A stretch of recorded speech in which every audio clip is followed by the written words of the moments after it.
My sister saw me doing a watercolour painting on Twitch a couple of months ago, and she asked if I would make her a unicorn picture live on Twitch, which I did, for Christmas, and then also asked if I would put it inside a frame. So she bought me this kind of cheap frame from a pound store or a dollar store, you know, depending on where you're from. And I took the glass and the back out of it, and then I just used that to measure up a couple of pieces of wood that I had.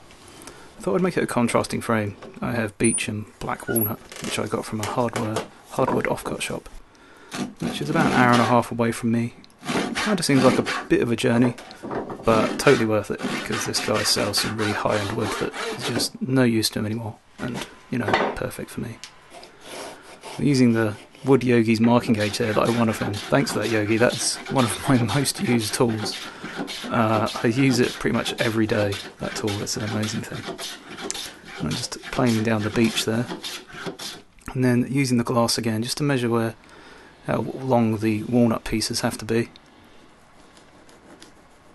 Not really working to plan, but kind of just starting with the simple things, cutting the pieces and then using those pieces to measure against the other pieces so I know that it's going to fit together.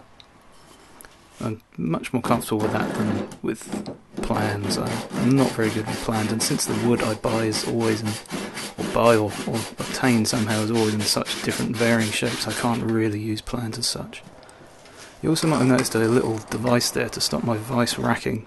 You can see it kind of wobbling on the table here as I'm using the Ryoba. I got that idea from a channel called Woodworking, hosted by Colin Connect, and he has loads of really good tips and tricks on there, so I advise you check him out. Just marking up the edges here for the lap joints, or half laps. Cutting those out and then finishing them off with a chisel.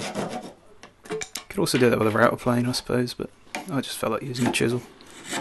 Paring wood away with a chisel is I think one of the best things about woodworking. It's one of my favourite things.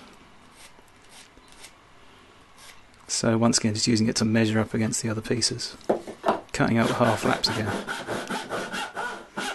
Getting a blurry camera shot, which was not intentional, but yeah, I don't know, it looked kind of cool. And just using the glass here, temporarily clamping the pieces together, and using the glass as a template to figure out where the rebates are going to go. And because this, in the beech parts at least, it was a kind of a stopped rebate, I had to do this on the end, use the chisel to take out the edges first.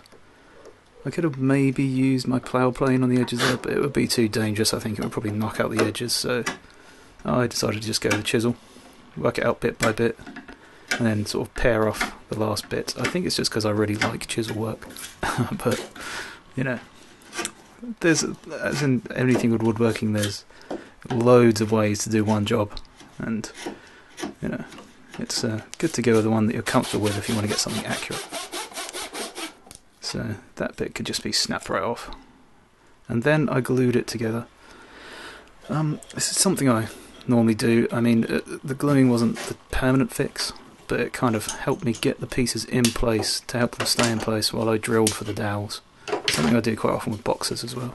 And I'm making the dowels here by hand, shaving down some beech, and then smacking it through the dowel plate, which to me is another really enjoyable thing. Even if you're a power tool guy, you should get a dowel plate. They are so much fun. Kind of noisy, but fun. So then it was just down to drilling the holes through the two pieces, through the half laps.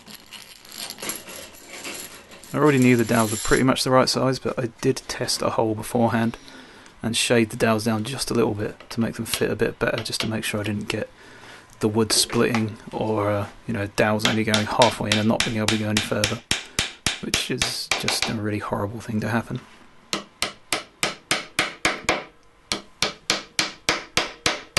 Something I've been doing lately is having proud dowels rather than having them against the surface, so you notice I'm cutting them quite high there, and then using a knife to kind of have the dowels kind of curve up over the top. I didn't catch much of the carving because I was kind of in the zone, and it's not really carving, it was more just kind of pushing in the letters. Then I did 2 coats of Danish oil, and then a wet kind of sanded coat of Danish oil with some really fine grit, I think maybe 1000 grit sandpaper, which I find gives a really nice smooth finish. I I put all the pieces inside, and it reads, "A happy ending cannot come," in the middle of the story. And that's a quote from the book The Last Unicorn, which my sister loves. I did this all live on Twitch, twitch.tv/timbernew, so come and watch me there sometime if you feel like it. I'm there Monday to Friday, and thanks a lot for watching, and hopefully I'll catch you again soon.